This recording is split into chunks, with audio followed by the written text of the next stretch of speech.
Assalamualaikum warahmatullahi wabarakatuh. Innal hamdalillah nahmaduhu wa nasta'inuhu wa nastaghfiruh wa na'udzu billahi min shururi anfusina wa sayyiati a'malina. Man yahdihillahu fala mudilla lahu wa man yudlilhu fala hadiya lahu. Ashhadu an la ilaha illallah wa ashhadu anna Muhammadan abduhu wa rasuluhu sallallahu alaihi wasallam tasliman katsira wa ala alihi wa ashabihi wa man tabi'ahum bi ihsan ila yaumiddin, amma ba'd. Baik, jamaah salat maghrib yang dimuliakan oleh Allah Subhanahu wa taala. Alhamdulillah, kita kembali bersyukur kepada Allah Subhanahu wa taala karena pada malam hari ini Allah Subhanahu wa taala memberikan kepada kita begitu banyak nikmat hidayah, inayahnya, dan termasuk nikmat yang Allah berikan adalah nikmatul istiqamah. Kemudian marilah kita bersalawat kepada Nabi kita, Nabiullah Muhammad sallallahu alaihi wasallam, Nabi yang pernah mengatakan, man yuridillahu bihi khairan yufaqihu fiddin. Barang siapa yang Allah Subhanahu wa taala kehendaki kebaikan, maka Allah Subhanahu wa taala akan pahamkan orang tersebut terhadap agama ini. Maka jamaah yang dimuliakan oleh Allah Subhanahu wa taala, kita kembali berkumpul untuk mengkaji atau membahas pembahasan kita atau materi kita yang kemarin, dan kita sudah sampai kepada bab yang selanjutnya, yaitu bab tentang akhlak mulia dan akhlak yang tercela.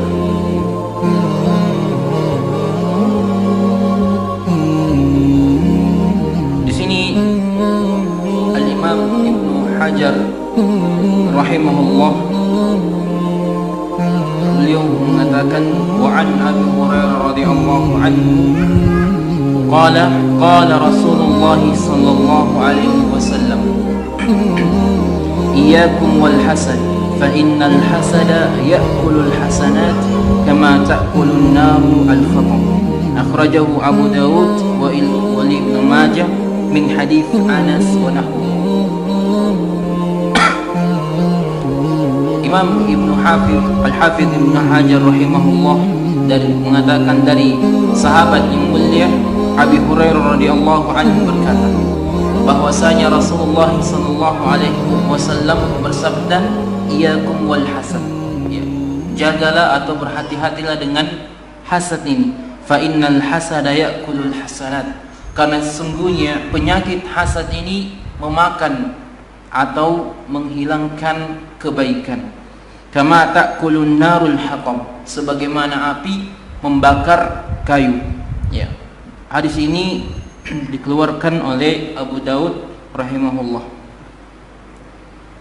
Jamaah yang dimuliakan oleh Allah Subhanahu wa taala, kata hasad ini sudah kita dengarkan atau kita sudah pahami, karena hasad ini diantara sifat manusia, ya, sifat kita.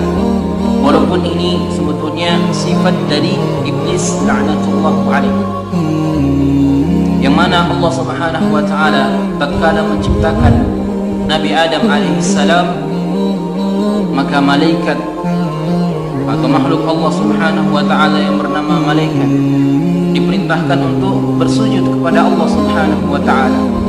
Kemudian iblis la'natullah diperintahkan untuk bersujud kepada Allah Subhanahu wa taala. Namun karena hasadnya, rasa dengki terhadap Nabi Adam alaihissalam, menyebabkan iblis dikeluarkan dari surga Allah Subhanahu wa taala.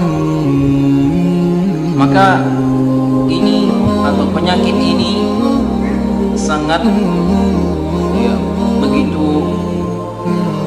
berbahaya bagi kita semua jamaah yang dimuliakan oleh Allah, karena siapapun dia akan terjangkiti dengan penyakit ini kecuali orang-orang yang Allah Subhanahu wa taala berikan taufik dan inayah kepada orang tersebut. Dan sejarah yang pertama kali dalam sejarah manusia yang kisah yaitu dari anak Nabi Adam alaihissalam, yaitu kita kenal dengan Qabil dan Habil.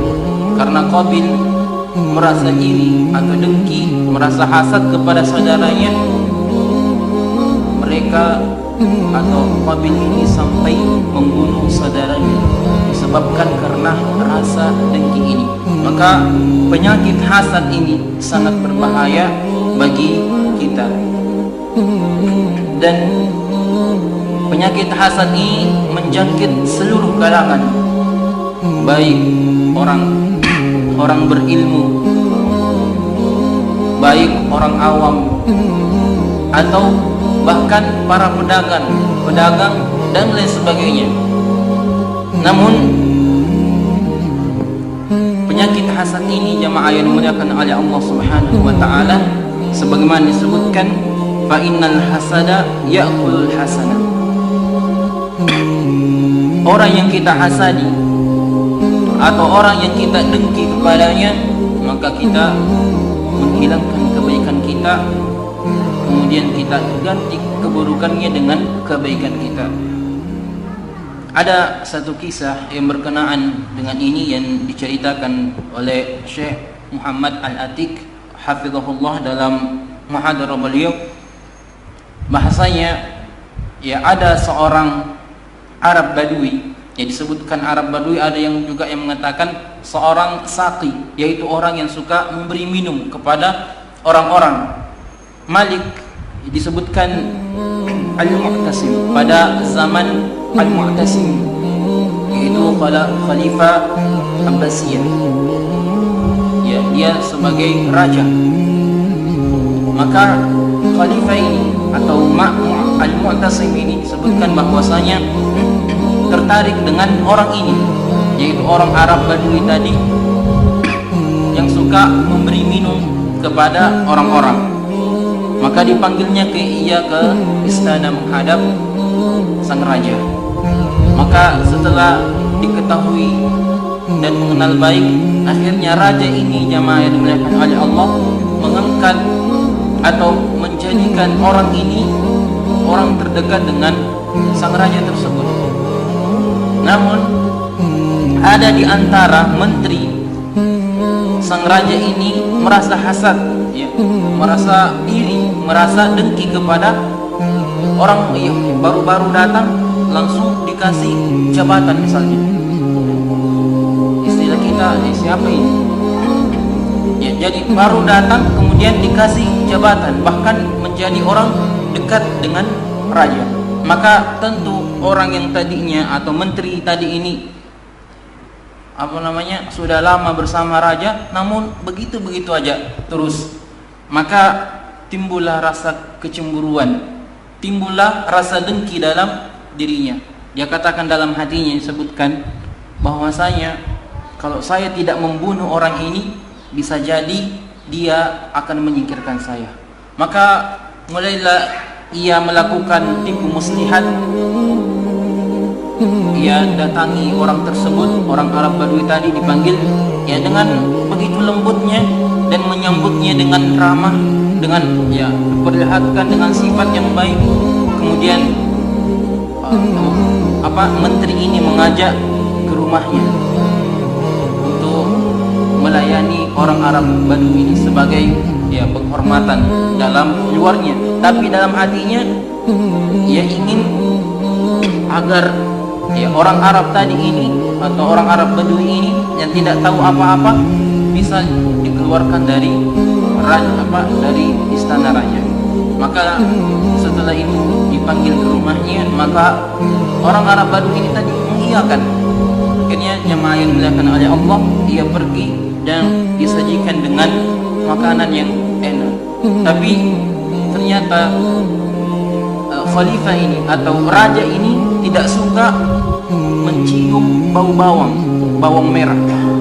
Ternyata menteri tadi ini sudah tahu bahwa raja itu tidak suka. Namun orang Arab Badui ini disajikan dengan banyak bawang merah dan dia makan dengan lahap.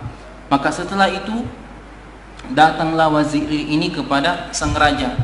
Dia katakan, wahai raja, sesungguhnya orang Arab Badui tadi itu dia menceritakan ke orang-orang bahwa bau, ya, tatkala engkau mengajak berbicara, dia katakan bau mulutmu sangat menyengat, ya, bau mulutmu sangat busuk.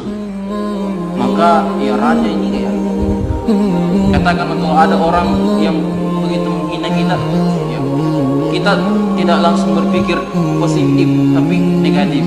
Maka raja ini yang musik bahasa kita, orang raja ini kan baru dipanggil dia sudah cerita sana sini. Maka jamaah yang dimuliakan oleh Allah Subhanahu wa taala, maka dipanggillah orang ini atau orang Arab Badui tersebut.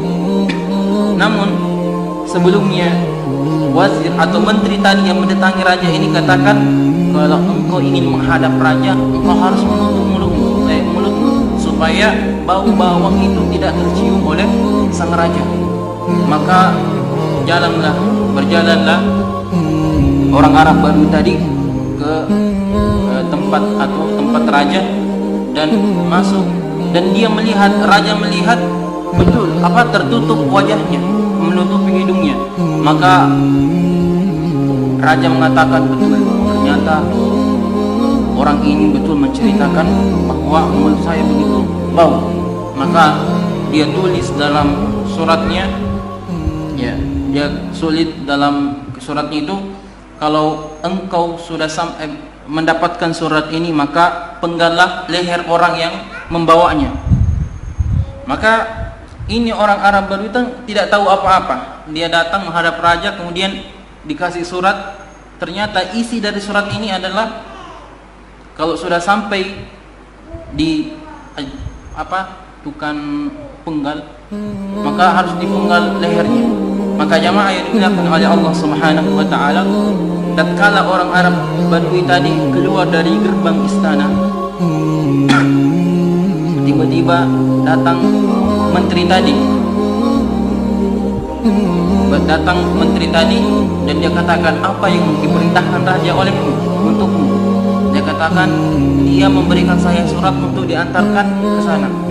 Maka pikirnya orang ini dibilang, mana mungkin raja menyuruhnya kecuali hal-hal yang baik. Mungkin saja raja memerintahkan untuk, ya, ada harta di dalamnya. Maka menteri tadi ini katakan kepada orang Arab ini, bagaimana kalau saya saja yang mengantar surat itu, karena kan saya lebih berhak daripada Anda, karena saya kan sudah lama, saya bisa memutuskan perkara. Kalau maksudnya kau ini kan masih baru, maka ya biarlah saya yang mengantar surat. Bahkan dia berikan uang, ya, 2000 dinar kalau tidak salah. Dia kasih 2000 dinar agar dia mengantarkan surat tersebut. Maka tatkala menteri tadi ini mengantar dan sampailah ke tempat tujuannya, tatkala ya ajudan ini atau yang diperintahkan untuk, ya, istilahnya sekarang kita polisi, ya, syurti, polisi, maka tatkala yang membaca bahwa potonglah, penggallah leher orang yang membawanya, maka dia perintahkan kepada orang untuk, ya, ajudannya untuk mengikat tangannya dan dipenggallah lehernya. Maka setelah hari itu berlalu, besoknya yang dimuliakan oleh Allah Subhanahu wa taala, raja ini memanggil menteri tersebut, dan ternyata di pagi harinya orang Arab Badui ini tetap aja aman saja. Maka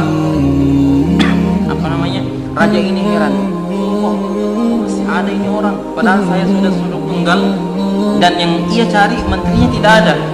Maka ia panggillah orang Arab Badui tersebut, bilang, apakah engkau tidak melihat si fulan, maksudnya menterinya? Dia katakan, saya tidak melihat kecuali kemarin. Ya. Kemudian raja ini bertanya, kenapa engkau masih di sini? Apakah engkau sudah mengantarkan surat?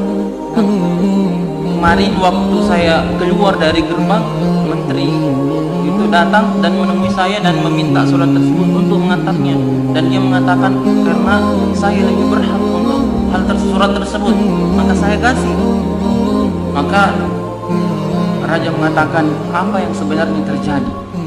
Dia katakan, ya sesungguhnya sebelumnya bertemu saya diundang di rumahnya dan saya dikasih ya makan dengan bawang. Kemudian ada panggilan kepada sang raja bahwa engkau tidak menyukai bau bawang, maka saya diperintahkan oleh wazir tadi untuk menutup wajah atau menutup hidung supaya tidak berbau. Maka raja ini mengatakan, subhanallah, ya memang dia lebih berhak dari surat itu.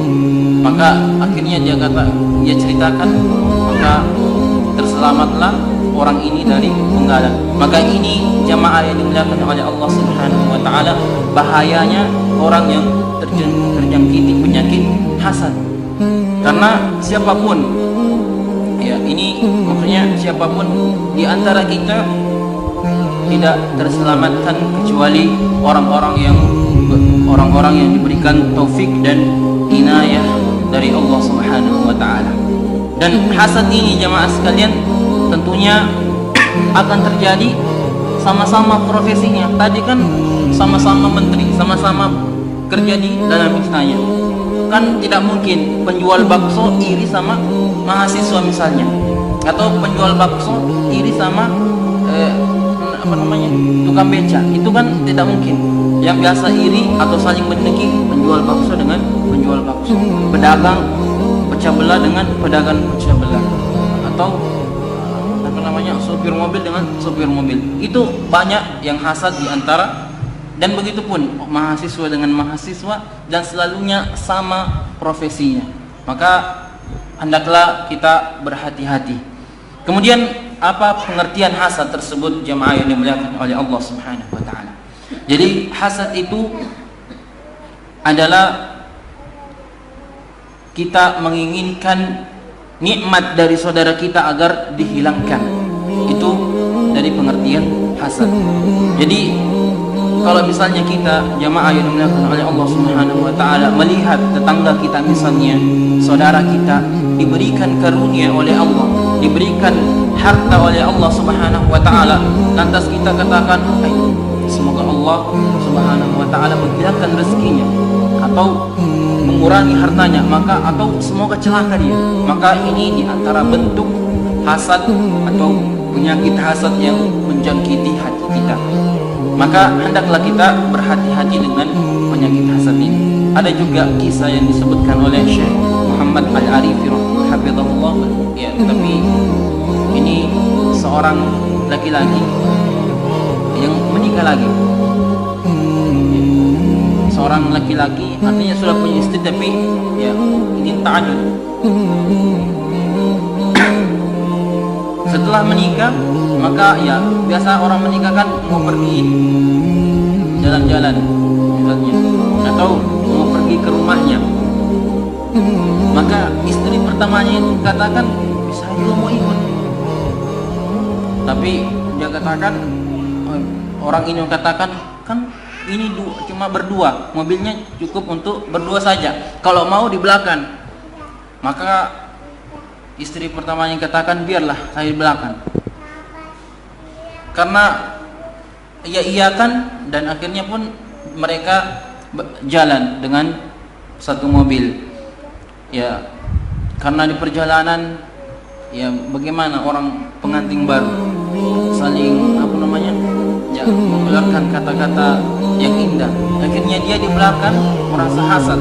Maka ia berdoa kepada Allah, ya Allah, mudah-mudahan mobil ini kecelakaan. Bayangkan dia ada di dalamnya tapi berdoa.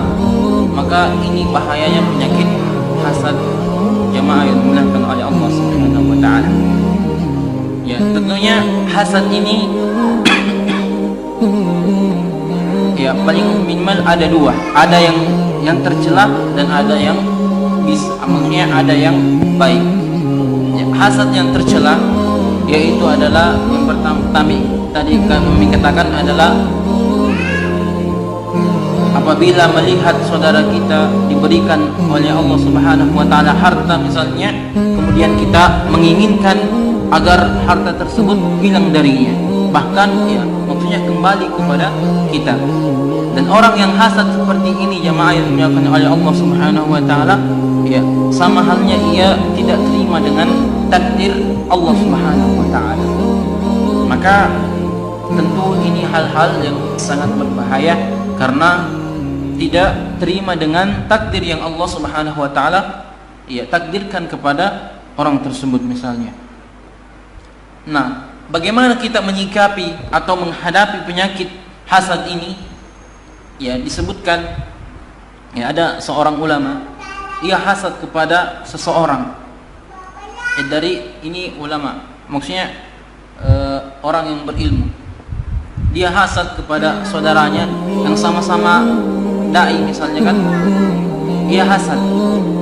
Maka untuk mengobati rasa hasadnya ini kepada saudaranya, ia datangi ia dan berikan sanjungan. Ia datangi dan sanjung dan ia bicarakan akan kebaikannya supaya hasad yang di dalam hatinya itu terpendam bahkan hilang jamaah sekalian.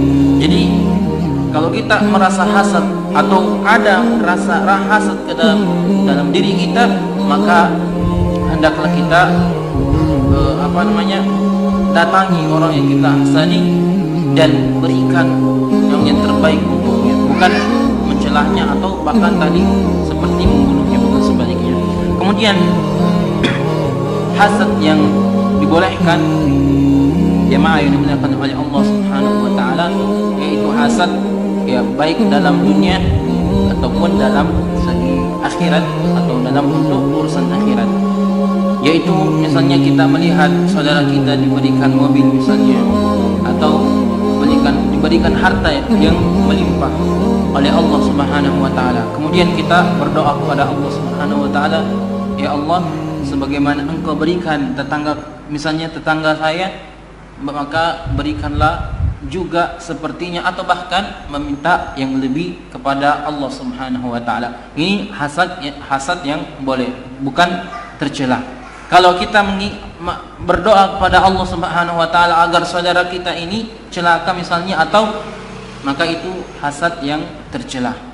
Ya, namun ya di sini ada disebutkan ghibthah, yaitu hasad kepada seseorang tapi bukan menginginkan orang tersebut jatuh atau menginginkan apa yang Allah Subhanahu wa taala berikan kepadanya itu hilang, tapi melainkan kita ingin bersaing dengannya. Misalnya dalam segi ibadah, jemaah yang dimuliakan oleh Allah Subhanahu wa taala, misalnya dalam segi ibadah, misalnya orang tersebut diberikan oleh Allah Subhanahu wa taala harta yang banyak, namun orang ini orang dermawan, rajin berinfak, maka kita juga berusaha menjadi orang kaya dan berinfak juga, dermawan juga.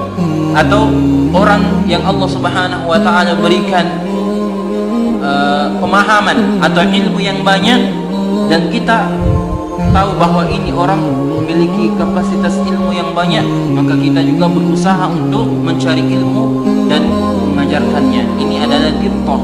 Atau misalnya jemaah yang dimuliakan oleh Allah, orang yang diberikan oleh Allah Subhanahu wa taala kelapangan untuk beribadah kepada Allah Subhanahu wa taala dengan tenang, ya, memperbanyak ibadah kepada Allah Subhanahu wa taala, maka boleh kita cemburu, boleh kita hasad kepadanya, dengan syarat kita maksudnya berlomba agar kita seperti mereka.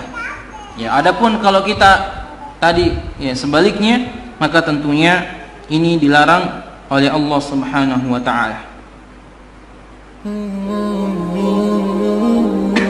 Baik, jemaah yang dimuliakan oleh Allah Subhanahu wa taala. Ya, di sini sebutkan qala Ibnu Rajab rahimahullah, al-hasadu markunun fi tiba'il bashar wa huwa anna al-insan yakrahu an yafuqahu ahad min jinsihi fi syai' minal fadail. Imam Ibn Rajab rahimahullah katakan, al-hasad markusu fi batan fi tiba'al insan. Ya, hasad ini memang sudah sifat dari manusia. Artinya kita pasti memiliki rasa hasad itu.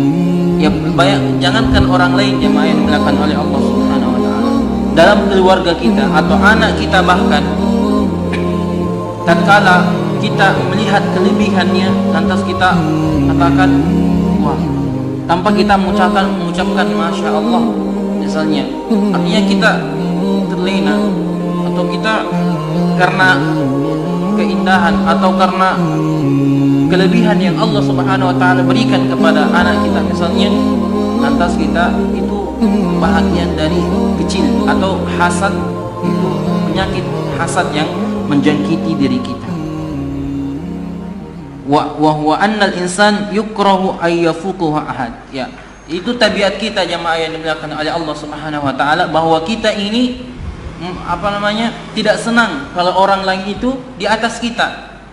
Kita juga artinya ingin saling bersaing. Dan ini adalah penyakit hasad. Dan kami katakan bahwasanya penyakit hasad ini sangatlah berbahaya. Maka hendaklah kita berhati-hati untuk hal tersebut. Kemudian waqala Syekh Abdul Rahman As-Sa'di rahimahullah, al-hasadu naw'an. Ya, tadi kami sebutkan bahwasanya hasad itu ya ada dua. Beliau sebutkan naun muharram wa madmum, yaitu hasad yang haram dan yang tercela. Wa huwa ayyatamanna zawalun ni'matillahi 'anil 'abd, yaitu ia bercita-cita zawalin ni'mah 'anil 'abd, yaitu bercita-cita agar nikmat yang Allah Subhanahu wa taala karuniakan kepada hambanya ini hilang, kepada saudaranya ini hilang. Sawa'un ahabba dzalik mahabbatan, ya, walaupun orang ini dia katakan senang, dia katakan cinta sama dia, tapi dalam hatinya ada rasa dengki, maka ini adalah hal yang dilarang. Ya, kemudian yang selanjutnya jemaah yang dimuliakan oleh Allah Subhanahu wa taala, bagaimana kita menghadapi hasad ini. Tadi kami katakan yang pertama, kita datangi orang tersebut, puji dia, sanjung dia, supaya apa yang ada dalam diri kita ini merasa, artinya terpedamkan sendiri, dan kita besarkan orang tersebut. Dan di sini jemaah yang dimuliakan oleh Allah Subhanahu wa taala disebutkan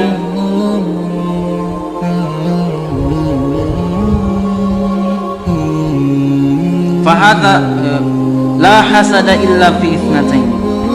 Wa fi sahih an Nabi sallallahu alaihi wasallam qala, ya, dalam riwayat sahih atau riwayat Imam Bukhari rahimahullah, dari Nabi sallallahu alaihi wasallam berkata, la hasada illa fi ithnatain. Tidak ada hasad kecuali dua hal. Rajulun atahu Allahu malan wa sallatahu ala halaqatihi fi haqq, yaitu tadi yang kami sebutkan, orang yang Allah Subhanahu wa taala berikan harta dan dia menginfakkan harta tersebut dalam jalan yang benar.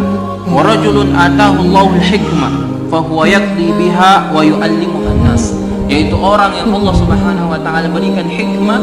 Di sini disebutkan oleh para ulama kita bahwa al-hikmah yang dimaksud adalah Al-Quran dan As-Sunnah. Ada juga yang mengatakan al-hikmah adalah pemahaman atau al-ilm. Fa huwa yaqdi biha, maka dengan ilmu ini dia dia menghukum dengan ilmu tersebut, berhukum dengan ilmu tersebut. Wa yu'allimuhan nas, dan mengajarkan kepada manusia. Maka kedua hal ini boleh, atau ini bukan disebut hasad, akan tetapi ghibtah.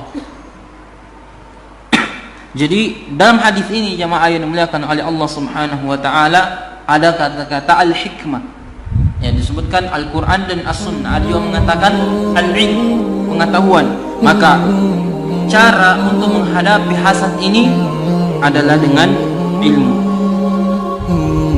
Di sini Imam Al-Ghazali rahimahullah mengatakan, al-hasadu minal amradil azim lil qulub.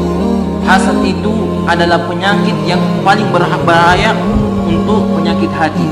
Wala dawa, dan tidak ada obat dari penyakit ini, li amradil qulub, ya, penyakit hati ini, penyakit hasad, illa bil ilmi wal amal, kecuali dengan ilmu dan beramal.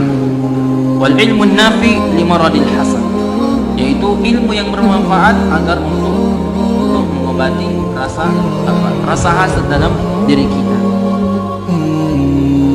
Huwa an ta'arrafa anna al-hasad dararuhu 'alaika fid din wad dunya.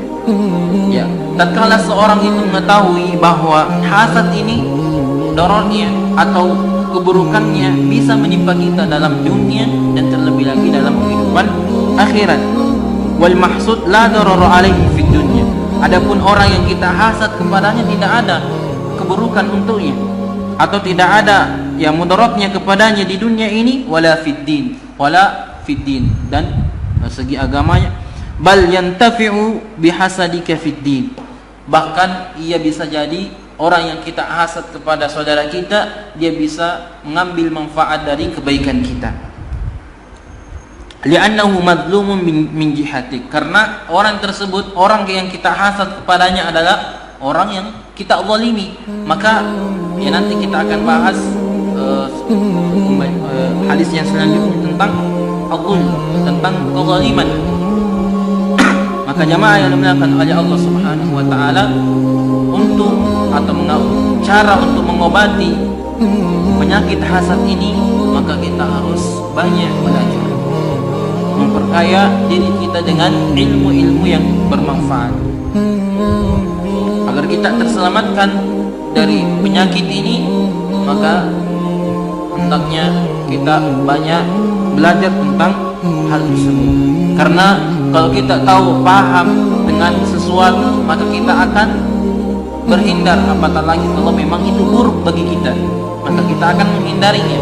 Akan tetapi sebaliknya, kalau hal tersebut baik dalam pandangan kita menurut syariat Allah Subhanahu wa taala, maka kita akan berusaha untuk melakukannya dengan sekuat, dengan semampu kita.